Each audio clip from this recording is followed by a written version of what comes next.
Hello everybody, welcome to all of you. GSCGO में स्वागत है आपका।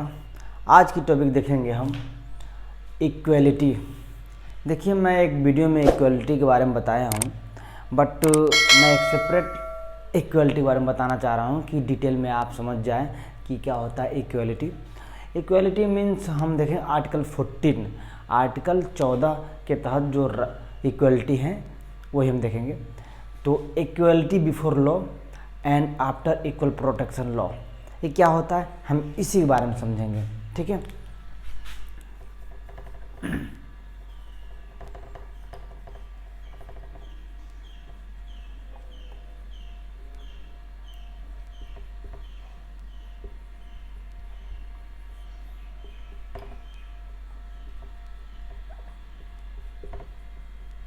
ठीक है, हम ये देखेंगे equality before law and after equal protection of law.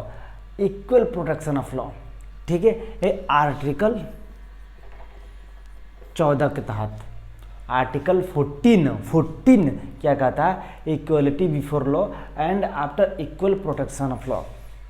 देखिए, बहुत ही इंपॉर्टेंट टॉपिक है, चाहे स्टूडेंट हो, चाहे आम नागरिक हो, चाहे कोई पर्सन हो, इसको समझना बहुत ज़रूरी है। क्योंकि देखिए, हम देखते हैं कि कभी कभी सुनते हैं कि भाई इनको इक्वल पनिशमेंट नहीं दिया गया, क्यों इसमें डिस्क्रिमिनेट हो गया, सेम गुनाह पर क्यों उनकी सज़ा 4 साल 7 साल का है और उनकी सज़ा 2 साल का है।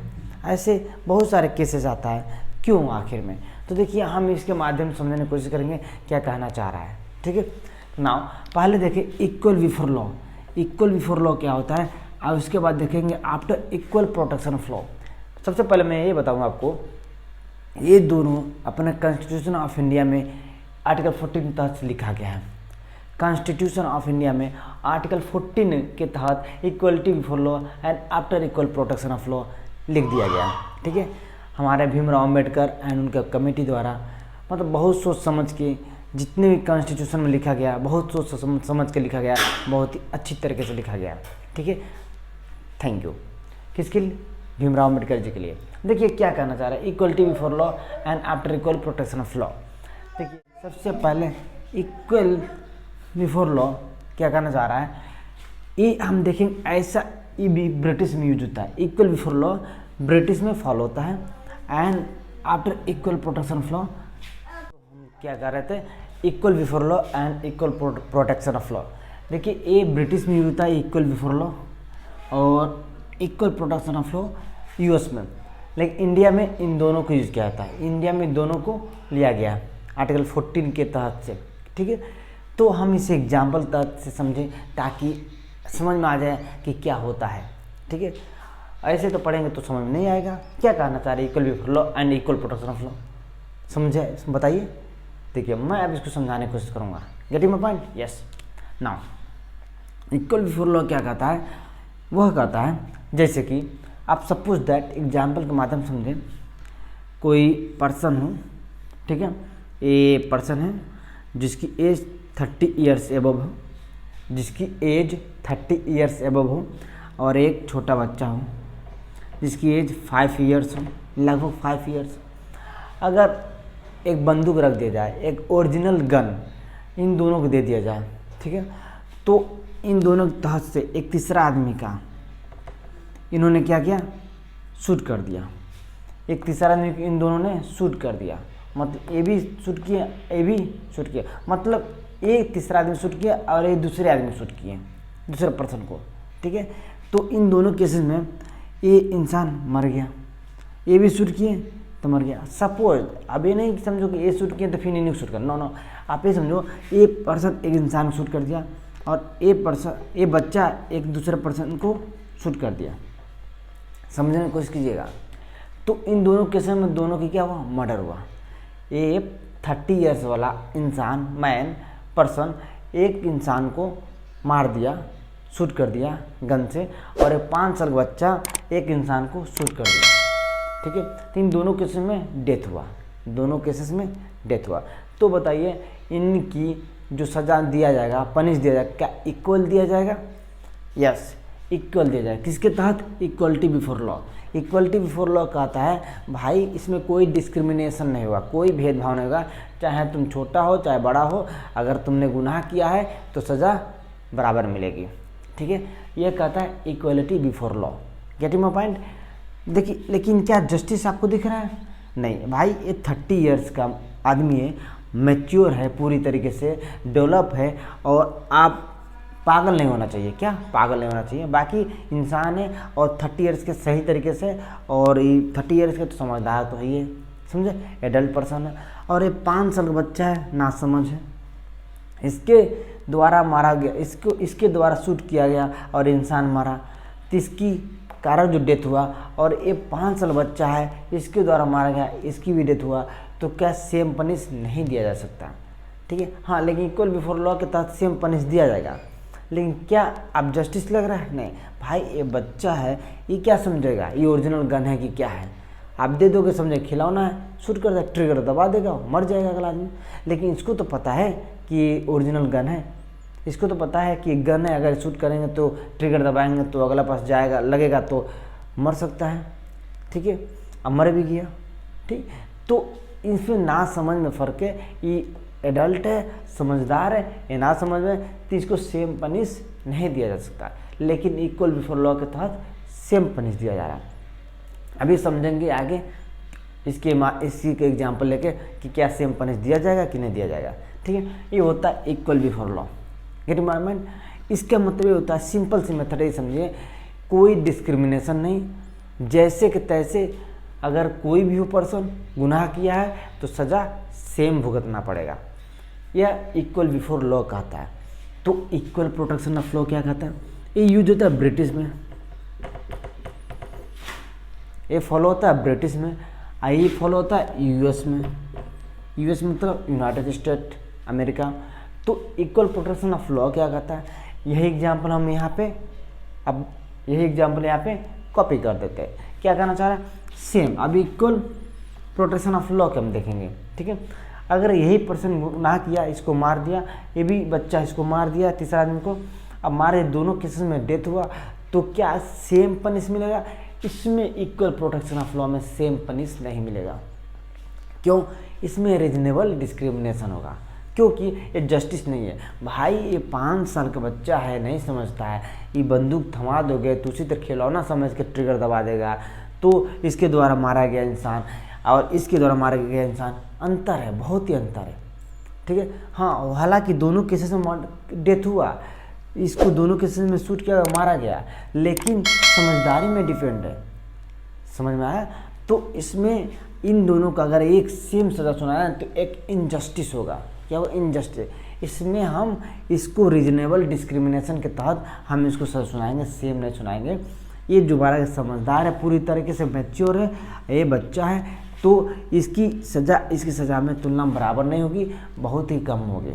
जो भी होगी अपनी जुडिशरी डिसाइड करेगी, अपनी कोर्ट डिसाइड करेगा कि क्या सज़ा देना है, लेकिन सेम नहीं होगा। इनकी 7 साल की सज़ा होगी तो इनकी 7 साल की सज़ा नहीं होगी। क्यों? क्योंकि ये बच्चे ही, इनको ना समझे, कोई समझदारी नहीं थी, अपना ट्रिगर दबा दिए, तो इनके तहत से जो सज़ा होगी बहुत ही माइनर होगी। ठीक है, लेकिन इनकी सज़ा होगी। तो वह इक्वल प्रोटेक्शन ऑफ लॉ, मतलब प्रोटेक्ट कर रहा है, ये भी इक्वली प्रोटेक्ट कर रहा है कि किसको हमें equality before law and equal protection, किसको हमें किस तरीके से सज़ा देना है, ये आर्टिकल 14 समझाता है। ठीक है, किसको किस तरह हैंडलिंग करना है। Getting my point. इसमें होता है रीजनेबल डिस्क्रिमिनेशन, ध्यान देने वाली बात है, रीजनेबल डिस्क्रिमिनेशन, इसमें no discrimination, equality before law and equal protection of law. Getting my point? Yes. Now एक और एग्जांपल समझें तो आपको ज़्यादा बेहतर और समझ में आएगा क्या होता है। ठीक है, देखिए, समझना ही सबसे बड़ी इम्पोर्टेंट है। अगर समझेंगे नहीं तो आगे कैसे बढ़ेंगे। पॉलिटी ऐसी सब्जेक्ट है कि आप एक वर्ड आपको समझना पड़ेगा। कहता कुछ लिखा रहेगा, अगर उसको माइंड में उतार लेंगे तो नहीं समझ, उसको जब तक समझेंगे नहीं तब तक समझ में आएगा। ऐसी पॉलिटी या कोई भी सब्जेक्ट मान लीजिए, उसको समझ के ही आगे बढ़ना सही रहता है। ठीक है, नाउ एक और एग्जांपल है, जैसे सपोज दैट आप सपोज एक रिच पर्सन हो, एक पुअर पर्सन हो, एक रिच पर्सन हो और एक पुअर पर्सन हो, जिसकी इसकी इनकम कह सकते हैं नियर अबाउट टर्नओवर अगर देखा जाए तो मंथली में अगर कह सकते हैं कि इसकी इनकम है 50,000 1 लाख का दे।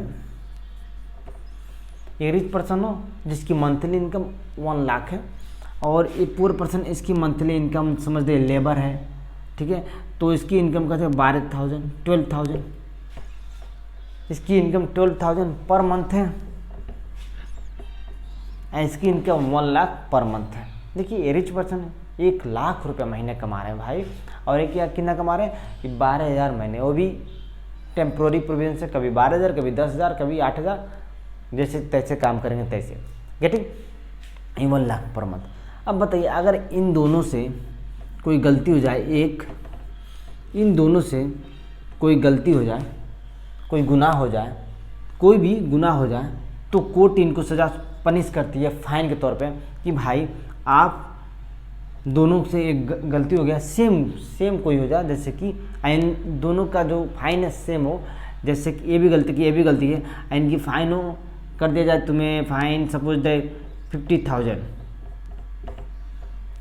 भाई तुमने गलती किया, ये भी गलती किया, ये भी गलती किया, तो इसकी सज़ा तो नहीं, तुम्हें फाइन लगाया जाता है 50,000 50,000 आप दीजिए। तो ये बताइए ये 50,000 तो तुरंत दे देंगे कि 1 लाख रुपये पर महीना कमा रहे हैं भाई, पैसे तो बहुत है, सालाना 12 लाख, आए 12,000 मतलब 12,000 पर मंथ कमा रहे हैं, 12,000।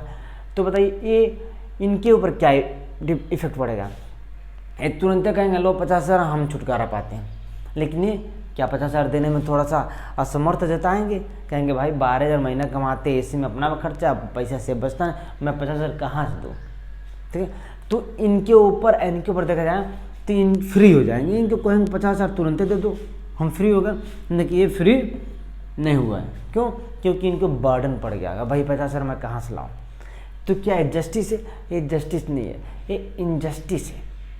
तो ये वाले cases equal protection of law के तहत आएगा, क्यों यहाँ पे जो जजेज हैं डिसाइड करेंगे कि किसको कितना हमें फ़ाइन लगाना है। अगर सेम गुनाह हुआ, अगर उसको 50,000 फाइन है, तो क्या इनको भी 50,000 लगाए और इनको भी 50,000 लगाए? नहीं, इनको तो 50,000 लगा देगा, इनको 50,000 लगाने में इनको कोई इफेक्ट नहीं पड़ रहा, ये आसानी तरीके से दे रहे हैं, लेकिन इनको 50,000 लगाने में इफेक्ट पड़ रहा है। तो ये डिस्क्रिमिनेट या इनजस्टिस होगा। क्यों?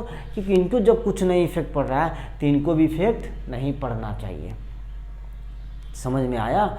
इनको जब 50,000 देने में इफेक्ट नहीं पड़ रहा है, प्रभाव नहीं पड़ रहा है इनके ऊपर, तो इनको भी ऊपर प्रभाव नहीं पड़नी चाहिए, तो इनको 50,000 नहीं होगा। यहाँ रीजनेबल डिस्क्रिमिनेट किया जाएगा, मतलब कंडीशन को देखते अनुसार कहा जाएगा। भाई तो तीनों कहा जाएगा आप 50,000 मत दो, आप 5,000 दो। ये 50,000 दे दिए 1 लाख, ये 12,000 तो 5,000 दे, ताकि ये अगर 5,000 इनको लगा दिया तो इनको ऊपर भी कोई इफेक्ट ज़्यादा नहीं पड़ेगा कि 12 महीने कमा रहे हैं तो 5,000 दे देंगे आसानी से। तो ये जैसे 1 लाख रुपये महीना कमाने वाला 50,000 आसानी दे दिए, तो इसे 12,000 कमाने वाला 5,000 दे देगा। तो इस तरह फाइन लगाया जाएगा। ये हुआ इक्वलिटी प्रोटेक्शन ऑफ लॉ। समझे? आपको एग्जाम्पल के तहत समझाने की कोशिश किया। आई होप आप समझ गए होंगे क्या कहना चाह रहा है equality before law and after equality protection of law. ठीक है, थैंक यू। ये आर्टिकल 14 ध्यान रहे। ठीक है।